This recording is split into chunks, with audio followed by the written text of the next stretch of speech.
১৯৭১ সালের ১লা মার্চ ইয়াহিয়ার এক ঘোষণায় ফুঁসে উঠেছিল গোটা বাংলা। ২রা মার্চ উত্তোলিত হয়েছিল মানচিত্র খচিত প্রথম জাতীয় পতাকা।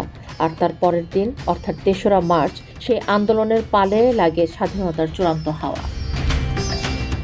আজকের এই দিনে ঢাকার পল্টন ময়দানে জড়ো হয়েছিল লাখো ছাত্র জনতা। স্বাধীন বাংলা কেন্দ্রীয় ছাত্র সংগ্রাম পরিষদের উদ্যোগে আয়োজিত সেই বিশাল জনসভায় উপস্থিত ছিলেন বাঙালির অবিসংবাদিত নেতা বঙ্গবন্ধু শেখ মুজিবুর রহমান।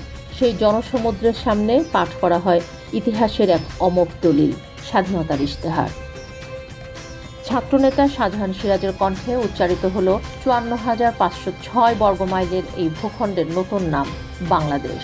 এই ইশতেহারে প্রথমবার ঘোষণা করা হলো বঙ্গবন্ধু শেখ মুজিবুর রহমান হবেন স্বাধীন বাংলাদেশের সর্বাধিনায়ক। আমার সোনার বাংলা হবে আমাদের জাতীয় সঙ্গীত, আর লাল সবুজের মাঝে মানচিত্র খচিত পতাকাটি হবে আমাদের সার্বভৌমত্বের প্রতীক। কিন্তু স্বাধীনতার এই পথ মসৃণ ছিল না। বঙ্গবন্ধুর ডাকে তখন সারা দেশে চলছে সর্বাত্মক হরতাল। ঢাকা, চট্টগ্রাম, রংপুর আর সিলেটে নিরস্ত্র বাঙালির মিছিলে ঝাঁপিয়ে পড়ে পাকিস্তানি জান্তা।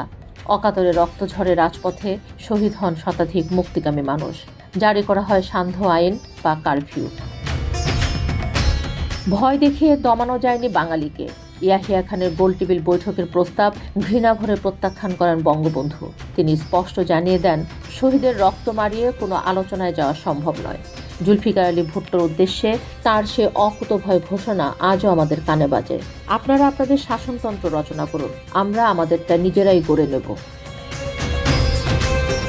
৩রা মার্চ ছিল সেই দিন যেদিন পাকিস্তান নামক রাষ্ট্রের মৃত্যু ঘণ্টা বেজে গিয়েছিল। এই ইশতেহারে মূলত পথ দেখিয়েছিল ৭ই মার্চের সেই ঐতিহাসিক ভাষণের এবং ৯ মাসের রক্তক্ষয়ী মুক্তিযুদ্ধে। ৩রা মার্চ বাঙালির আত্মপরিচয় আর স্বাধীনতার সংকল্পে এক অবিনাশী দিন।